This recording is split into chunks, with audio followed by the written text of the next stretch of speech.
Hello बच्चों। तो बेटे कैपिटल बजटिंग में अब आज की क्लास में नेक्स्ट टॉपिक हमने करना है और हमें ये सीखना है कि अगर हमारे पास दो म्यूचुअली एक्सक्लूसिव प्रोजेक्ट्स हैं, ये क्या होते हैं सर? जब दोनों में से किसी एक का चुनाव आपको करना होता है, आप दोनों को नहीं ले सकते। तो इस सिचुएशन में सिलेक्शन कैसे किया जाएगा? ठीक है सर। तो बहुत सारी टेक्निक हमने सीखी हैं, लाइक हमने नेट प्रेजेंट वैल्यू निकालना सीखा था, हमने पे बैक पीरियड निकालना सीखा था, हमने प्रॉफिटेबिलिटी इंडेक्स निकालना सीखा है और इंटरनल रेट ऑफ रिटर्न निकालना भी सीखा है। एक टॉपिक उसमें हमारा पेंडिंग है, that is accounting rate of return, तो उसको भी हम धीरे धीरे डिस्कस करेंगे।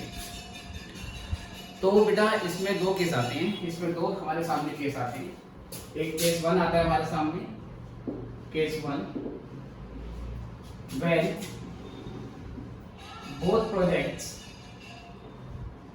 both projects have equal lives। अगर दोनों प्रोजेक्ट की लाइफ बराबर होती है, मतलब मान लीजिए दो ऑप्शन है, एक प्रोजेक्ट ए है जिसकी इकोनॉमिक लाइफ 5 साल की है और दूसरा प्रोजेक्ट है उसकी लाइफ भी सपोज मान लीजिए 5 साल की है। अब हमें चुनाव करना है कि दोनों में से कौन सा वाला बेटर है, जबकि दोनों में होने वाले आउटफ्लो, इनफ्लो और डिस्काउंट रेट जिस पर हमें प्रेजेंट वैल्यू निकालनी है या हमें एनपीवी निकालनी है, वो चीज़ें हमें क्वेश्चन में गिवन होती है। तो अगर दोनों प्रोजेक्ट की लाइफ बराबर होगी, तो बच्चों उस सिचुएशन में हम दोनों के लिए एनपीवी निकालेंगे और जिस प्रोजेक्ट का एनपीवी ज़्यादा आएगा उस प्रोजेक्ट को सिलेक्ट कर लिया जाएगा। सिंपल सी बात, ठीक है सर। जहाँ पर लाइफ बराबर होगी आप एनपीवी के बेस पर अपना डिसीजन दे सकते हो। Okay sir. तो इस केस में करना क्या होता है? इस केस में करना होता है आपको calculate NPV for each project. आप हर प्रोजेक्ट के लिए एनपीवी निकालोगे and select the project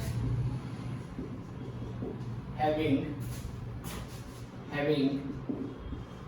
higher net present value, और जिसकी नेट प्रेजेंट वैल्यू ज्यादा आएगी बच्चों, आपने उसको क्या कर लेना है, उसका सिलेक्शन कर लेना है। ठीक है, ये सिंपल सी बात है।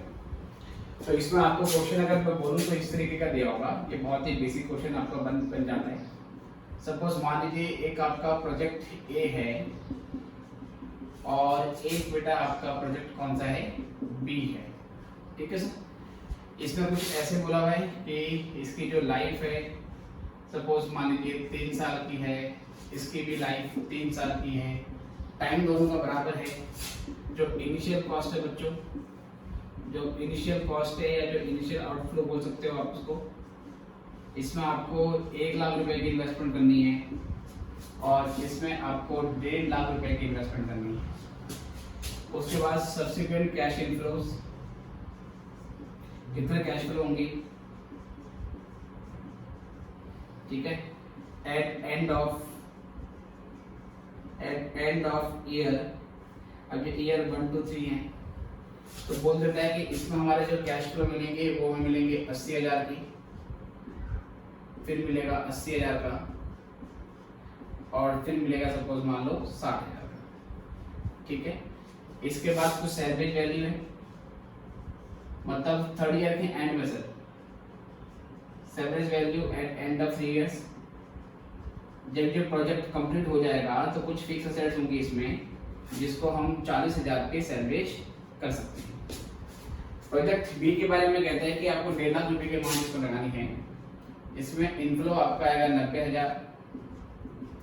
90,000 और इसमें आपका इनफ्लो आएगा 90,000, ये आपका आ गया सर।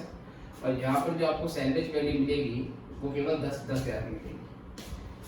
दोनों के लिए बेटा आपका जो डिस्काउंट रेट है, जो रेट ऑफ डिस्काउंटिंग है, ठीक है, रेट ऑफ डिस्काउंटिंग हमें कह देता है कि दोनों का रेट ऑफ डिस्काउंटिंग 10% है। आपको ये सिलेक्शन करना है कि दोनों में से कौन सा प्रोजेक्ट बेटर है। तो आप क्या करोगे, दोनों की एनपीवी निकालोगे और जिसकी एनपीवी ज्यादा आएगी आपने उसको बेटर मान लेना है। ठीक है। तो कैसे करेंगे सर, देखिए अगर इसको मैं सॉल्व कराऊं, चलिए तो calculation of net project value. तो पहले मैं इसमें निकाल रहा हूँ प्रोजेक्ट ए के लिए, ठीक है सर। तो यहाँ मैं पहले यहाँ पे लूंगा ईयर एंड 0, 0 का मतलब होता है बिगिनिंग, फिर ये 1 2 3, उसके बाद कैश फ्लो कितने कितने होते हैं आपके, उसकी अमाउंट गिवन है आपको। तो आपको जो प्रोजेक्ट ए है उसमें इनिशियली 1 लाख रुपए का कैश आउटफ्लो करना है, इसमें मैंने सर ब्रैकेट लगा दिया। उसके बाद फिर 80,000 80,000 60,000, तो ये हो जाएगा आपका 80,000 और उसके बाद 80,000 और सर 60,000 है। तीसरे साल में 60,000 का इनफ्लो आएगा, प्लस बेटा तीसरे साल में आपको ध्यान से रखना है 40,000 की स्क्रैप भी मिलेगी। तो 60,000 में क्या कर देंगे, 40,000 की जो स्क्रैप है उसको हम प्लस कर देंगे, ठीक है। तो 60 + 40 और यहाँ पर सर आपकी 1,20,000 का स्क्रैप हो जाएगा, 1,20,000 की टोटल कैश फ्लो हो जाएगी। अभी टैक्सेस को आपने क्या कर देना है सर, इग्नोर कर देना है। लाइक सैलरी वाली पे जो टैक्स लगता है वो टैक्स अभी इसमें नहीं है। तो 80 और 80 आपका हो गया 160, 80 पहले दिया, 60 में 40 को जोड़ दिया, तो 3rd ईयर में आपको टोटल 1 लाख का इनफ्लो मिलेगा। अब यहाँ से क्या करेंगे, यहाँ से हम प्रेजेंट वैल्यू फैक्टर निकालेंगे, यहाँ से हम निकालेंगे प्रेजेंट वैल्यू फैक्टर, ठीक है। और ये हम कैलकुलेट करेंगे एट द रेट ऑफ कितना रेट है सर हमारा 10%। 10% के डिस्काउंट रेट पे आपने प्रेजेंट वैल्यू फैक्टर निकालना है, ठीक है सर। तो 60 और 40 बेटा 120 नहीं, ये 60 और 40 आपका 1 लाख होगा, नॉट 120। 1 लाख का सर आपका यहाँ पर फाइनल ईयर में कलेक्शन यहाँ से आ जाएगा। अब प्रेजेंट वैल्यू फैक्टर निकालेंगे। 0 पे आपका जो प्रेजेंट वैल्यू फैक्टर है बेटा वो तो 1 ही होता है। 0 मतलब इन द बिगिनिंग, 0 मतलब प्रेजेंट, इसका पीवी फैक्टर आपका 1 ही होगा। इसका आपको निकालना पड़ेगा। प्रेजेंट वैल्यू फैक्टर हम कैसे निकालते हैं प्यारे बच्चों, तो मैंने आपको टेक्निक बताई है कि 1 / 1.10 एक बार इक्वल दबाओगे तो फर्स्ट ईयर के एंड का आ जाएगा, फिर एक बार इक्वल और सेकंड ईयर के एंड का, एक बार इक्वल और थर्ड ईयर के एंड का। ये आप कर चुके हैं पहले भी, तो मैं करता हूँ बेटे कैलकुलेट।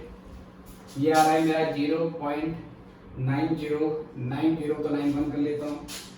फिर ये दबाया मैंने तो ये 0.8264, 0.8264 और फिर उसके बाद 0.7513। अब बेटा यहाँ से मैं वैल्यू निकालूंगा और 1 लाख के इस 1 से मल्टीप्लाई कर देंगे तो 1 लाख का अमाउंट यहाँ से आ जाएगा आपका। फिर ये 80,000 इंटू 0.9091, ठीक है, सॉरी 80,000 इंटू 0.9091 है, राइट। तो ये आ गया आपका 72728। उसके बाद 80,000 इंटू 0.8264 और ये आ जाएगा आपका 66,112।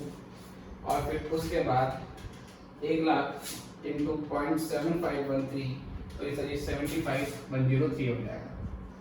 ये सब करने के बाद यहाँ से डायरेक्टली आप एनपीवी निकाल लोगे, तो कितना एनपीवी आती है सर, तो ये 72,728 प्लस 66,112 प्लस 75,130 और इसमें से हम 1 लाख को माइनस कर देंगे।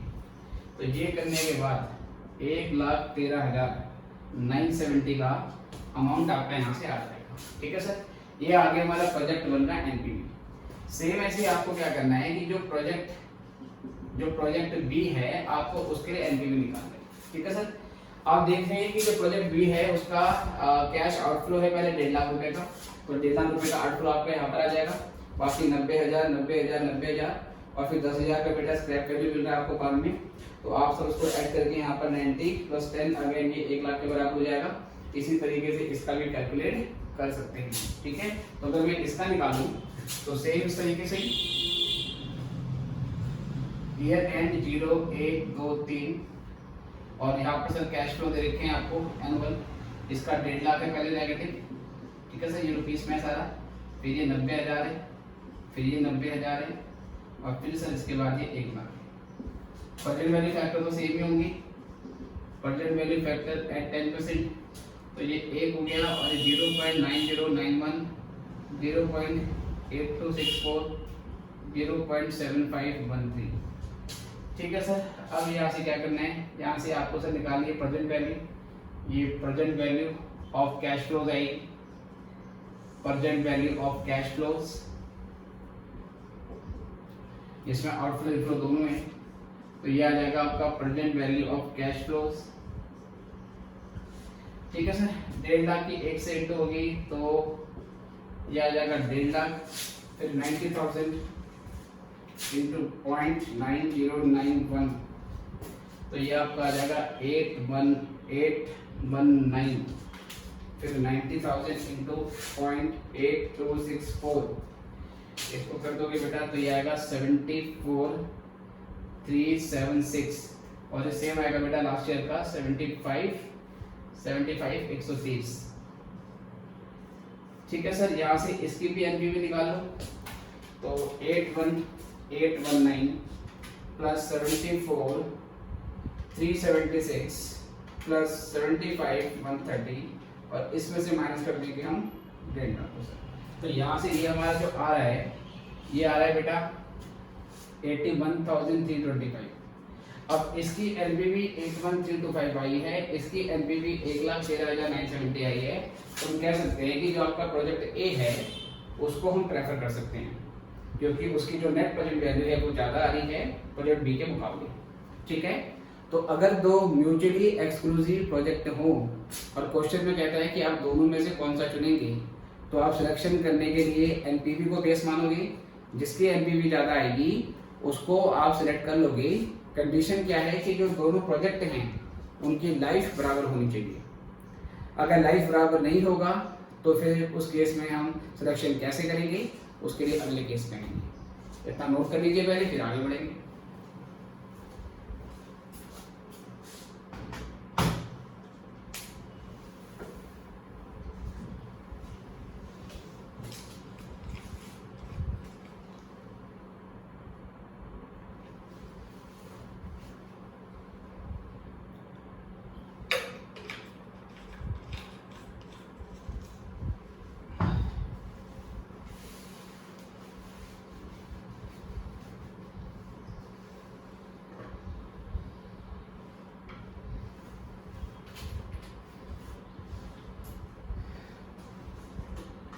चलिए बच्चों, आई गेस आपने कर लिया है, तो यहाँ से आगे बढ़ेंगे और सेकंड केस में आएंगे, जब दो प्रोजेक्ट होंगे और दोनों की लाइफ अलग अलग होगी।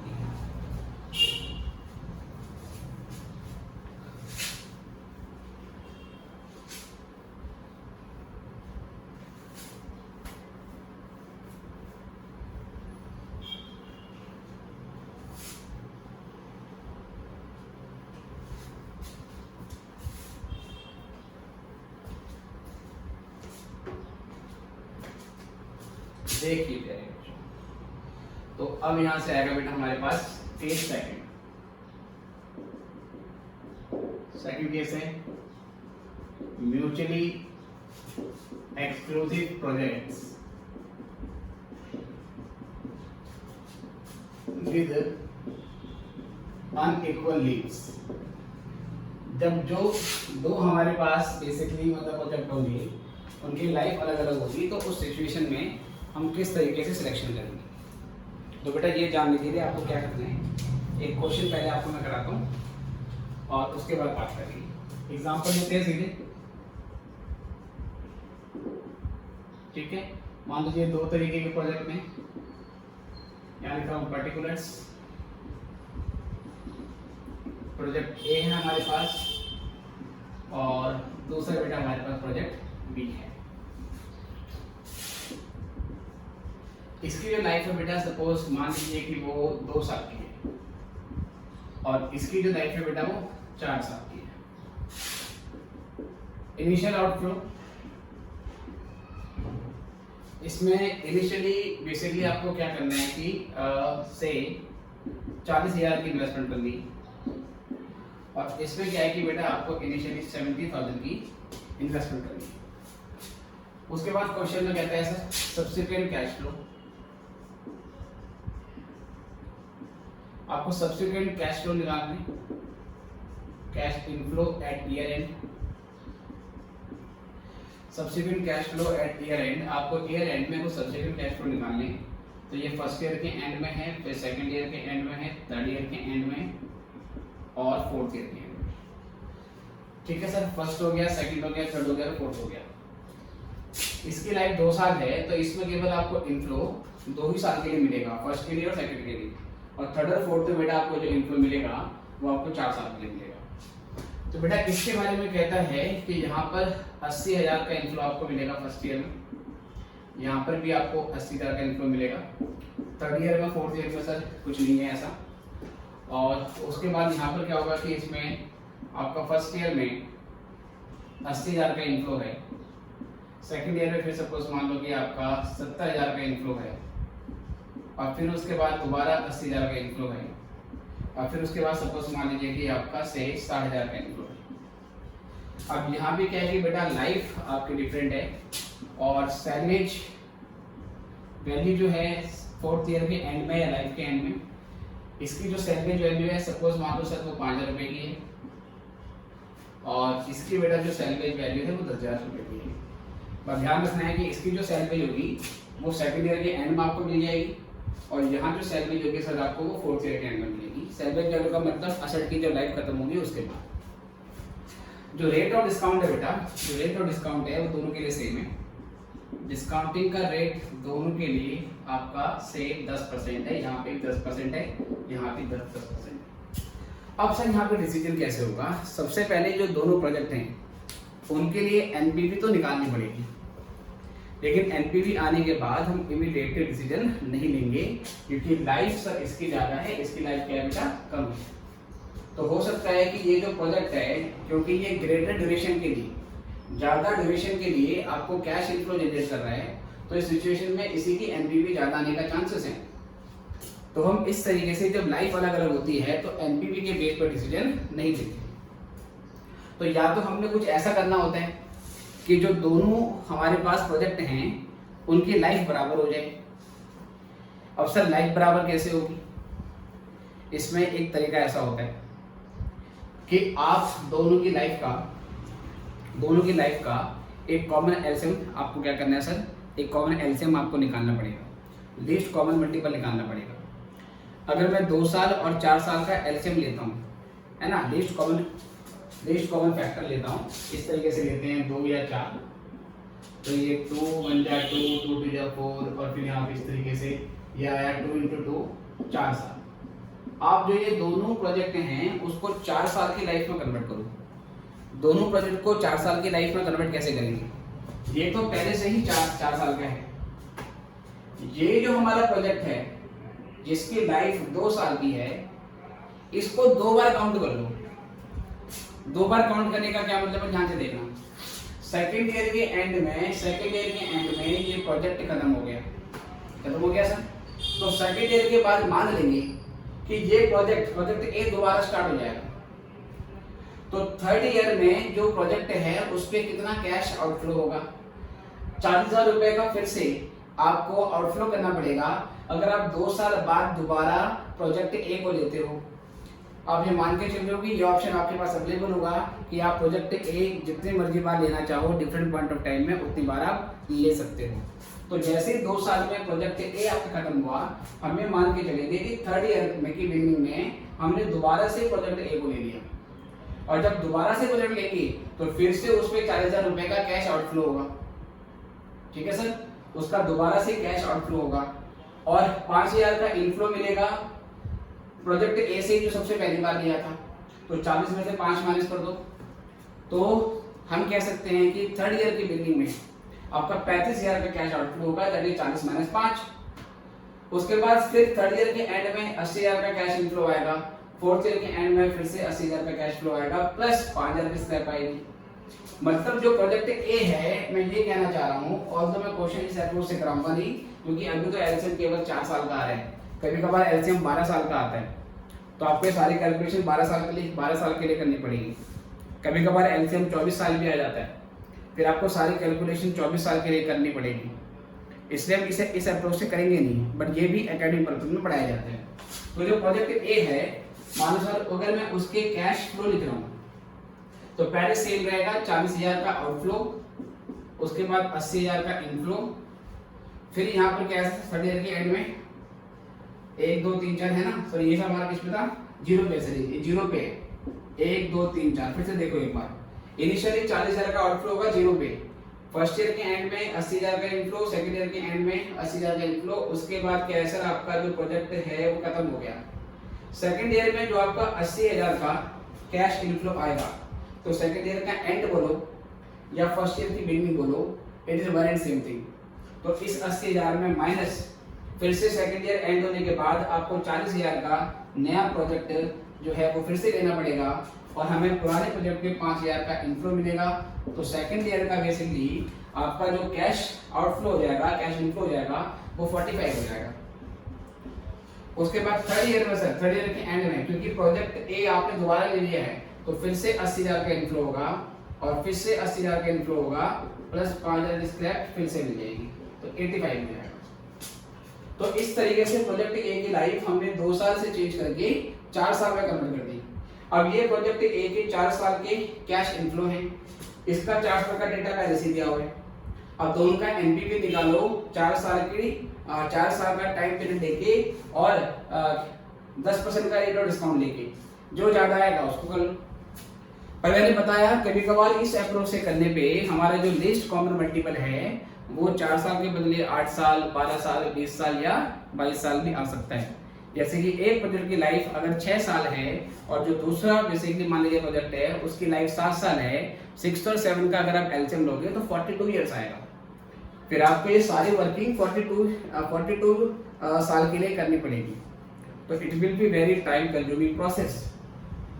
अब बेटा उस सिचुएशन में हम कैसे करेंगे, तो हम एक दूसरे तरीके से क्वेश्चन को सॉल्व करेंगे जो कि मैं करना चाह रहा हूँ।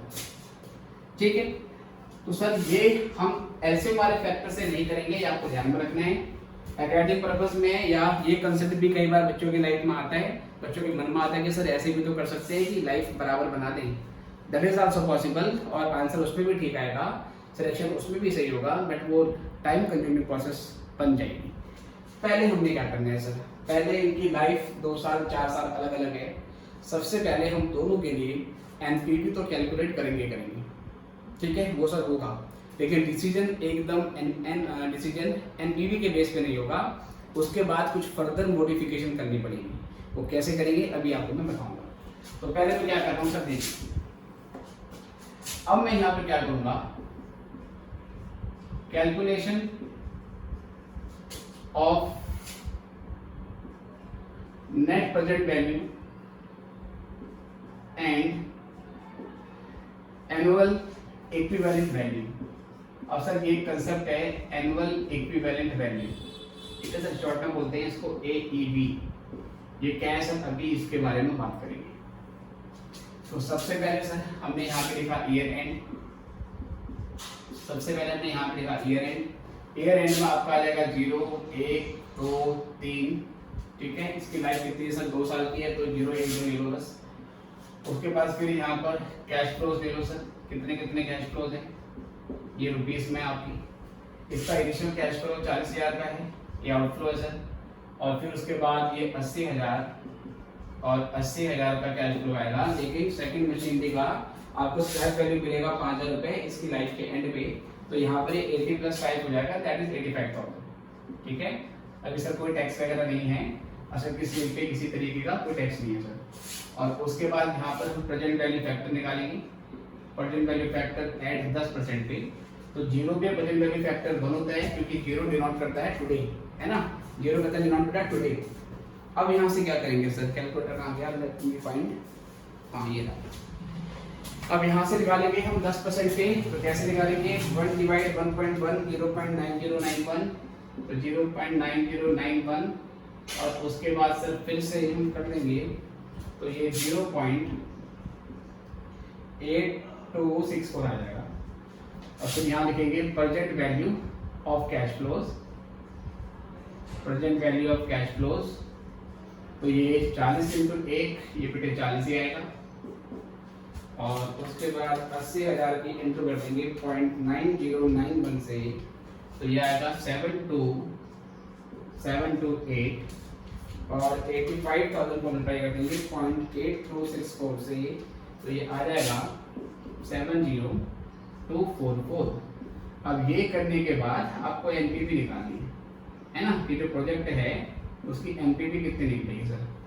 तो यहाँ से हम क्या करेंगे, 70244 + 72444 728 माइनस 40,000, तो यहाँ से हमारी एनपीवी आ गई 102972। अब यहाँ से एनपीवी निकालने के बाद हम एक चीज निकालेंगे जिसको बोलेंगे annual equivalent value of project A.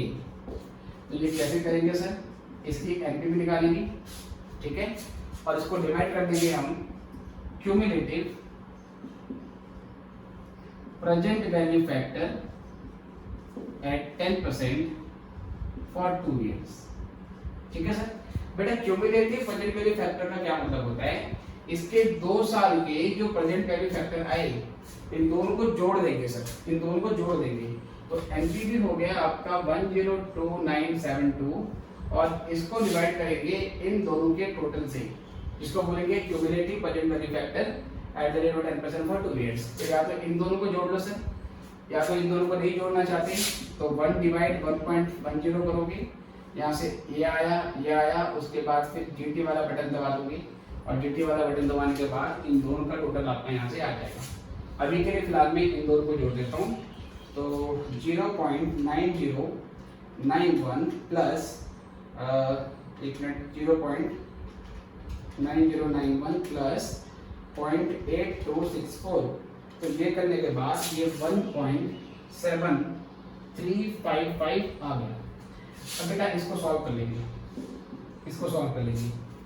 तो कैसे करेंगे सर, इसको डिवाइड करेंगे 102972 और ये करने के बाद मेरा आंसर यहाँ से आता है सर 59332.75, जिसको राउंड ऑफ करके आई कैन राइट 59333। तो एनुअल इक्विवेलेंट वैल्यू का मतलब ये हो गया कि ऑन एवरेज जो प्रोजेक्ट ए है वो हर साल इतने का नेट कैश इनफ्लो जनरेट करेगा। ऑन एवरेज जो प्रोजेक्ट ए है वो हर साल इतने का कैश इनफ्लो जनरेट करेगा, जिसको हम एनुअल इक्विवेलेंट वैल्यू बोलेंगे। सेम चीज बेटा हम निकालेंगे प्रोजेक्ट बी के लिए, ठीक है सर। तो calculation of NPV and annual equivalent value, ये पहले हमने किसमें निकाला, ये कैलकुलेशन हमने करी प्रोजेक्ट ए के लिए। तो चलो यहाँ अनाउंस भी कर देते हैं, लिख भी देते हैं कि पहले यहाँ पर हम प्रोजेक्ट ए के लिए कर रहे थे। अब सेम चीज आप प्रोजेक्ट बी के लिए करोगे। जब प्रोजेक्ट बी के लिए करोगे तो पहले लिखोगे ईयर एंड 0 1 2 3 4, क्योंकि इसमें 4 साल की लाइफ है बच्चों। उसके बाद फिर यहाँ पर कैश फ्लो लिखोगे, कितना कैश फ्लो है।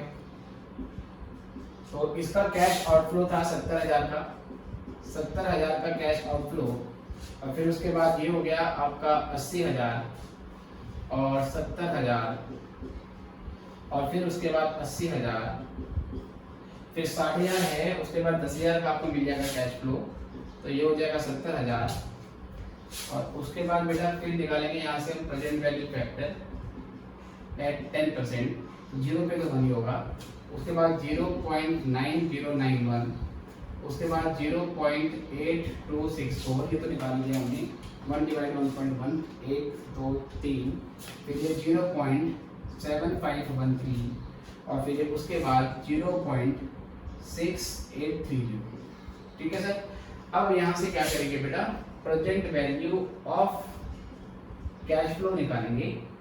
और ये कैसे निकलेगा सर, ये सब रुपीस में निकल रहा है यहाँ से, तो अल्टीमेटली मल्टीप्लाई करना पड़ेगा। दैट यू नो 70,000 की 1 से इंटू करो तो ये आ जाएगा यहाँ से हमारा 70,000, और 80,000 की इंटू कर देंगे 0.9091 से, तो ये करने के बाद आएगा हमारा 72728। नाउ 70,000 मल्टीप्लाइड बाय 0.8264, ये हम कर देंगे, इट इज 57848.7513 इंटू 80,000, और ये हो जाएगा हमारा 60,104 एंड 70,000 इंटू 0.6830, और ये करने के बाद आ जाएगा 47810। फाइनली यहाँ से अब एनपीवी निकलेगी सेकंड वाले प्रोजेक्ट की, तो 47810 प्लस 60104 प्लस 57,848 प्लस 728 और माइनस 70,000, तो it is showing NPV of ₹1,68,490। तो ये 1,68,490 रुपए की एनपीवी दिखा है, जो कि इससे हायर है। बट यहाँ पर लाइफ अलग होने की वजह से हम डिसीजन एनपीवी के बेस पर नहीं लेंगे। अब हम क्या निकालेंगे सर? हम निकालेंगे annual equivalent value of project B. The formula will be same. ऊपर एनपीवी लेते हैं, एनपीवी आएगी 168,490 और इसको बेटा हम डिवाइड कर देंगे। इसको हम डिवाइड कर देंगे किससे sir? Cumulative present value factor at 10%। यहाँ ड्यूरेशन 2 साल की थी, यहाँ 4 साल की है, तो आपको ये देना है सर, है ना? तो या तो आप ऐसे करेंगे 1 डिवाइड 1.10 1 2 3 4, उसके बाद जीटी दबा दो और जो जीटी के बाद फिगर आएगी वो यहाँ पे लिख दो या इसको जोड़ दो। फिलहाल के लिए मैं इसको जोड़ देता हूँ, चलो। तो 0.9091 प्लस 8.8264, उसके बाद 0.7513 एंड 0.6830। तो ये करने के बाद आपका 3.1698 ये वैल्यू आ गई। इसको डिवाइड करना है सर, इंटू डिवाइड करेंगे 168,490। तो बेटा ये जो वैल्यू आ रही है, ये आ रही है 53,154.7। On rounding off it becomes 53,155। ठीक है। अब बेटा एनुअल इक्विवेलेंट वैल्यू किसकी ज्यादा है? प्रोजेक्ट ए की एनुअल इक्विवेलेंट वैल्यू इतनी है राउंड ऑफ करने के बाद 59,333 और यहाँ पर है 53,155। तो आपको एक स्टेटमेंट लिखना है कि क्योंकि प्रोजेक्ट ए का एनुअल इक्विवेलेंट वैल्यू ज्यादा है, इसलिए जो प्रोजेक्ट ए है उस प्रोजेक्ट ए को हम प्रेफर करेंगे बी के मुकाबले। अगर यहाँ डिसीजन एनपीवी के बेस पे दे देते तो आप प्रोजेक्ट बी को प्रेफर कर लेते, बट फिर वो गलत हो जाता, क्योंकि दोनों की जो लाइफ है वो अलग अलग है। ओके, तो जब लाइफ अलग होगी आपको डिसीजन इस तरीके से करना है। तो बेटा ये हमने टॉपिक हमारा कंप्लीट हो गया है और अगले लेक्चर में हम रिप्लेसमेंट डिसीजन के बारे में बात करेंगे और रिप्लेसमेंट डिसीजन होने के बाद फिर अल्टीमेटली हम मॉड्यूल के क्वेश्चन स्टार्ट करेंगे, जो कि अब तक के हमारे जो ये लेक्चर है उसके ऊपर बेस्ड होंगे। फिर मॉड्यूल वाले क्वेश्चन कवर करने के बाद मैं आपको अकाउंटिंग रेट और रिटर्न क्या होता है उसके बारे में पढ़ाऊंगा और फिर मॉड्यूल से उसके क्वेश्चन भी करेंगे। अकाउंटिंग रेट और रिटर्न थोड़ा सा आसान टॉपिक है, तो उसका एग्जाम में आने का चांस थोड़ा कम रहता है, बट पार्ट ऑफ सिलेबस है, वो भी आपको करना ही है। और पहले जो मेजर चीज़ें हैं उसको हम बेसिकली कंप्लीट करने की कोशिश करेंगे। तो अभी के लिए इतना ही, फिर मिलेंगे नए लेक्चर में रिप्लेसमेंट डिसीजन के टॉपिक के साथ। गुड बाय बच्चों।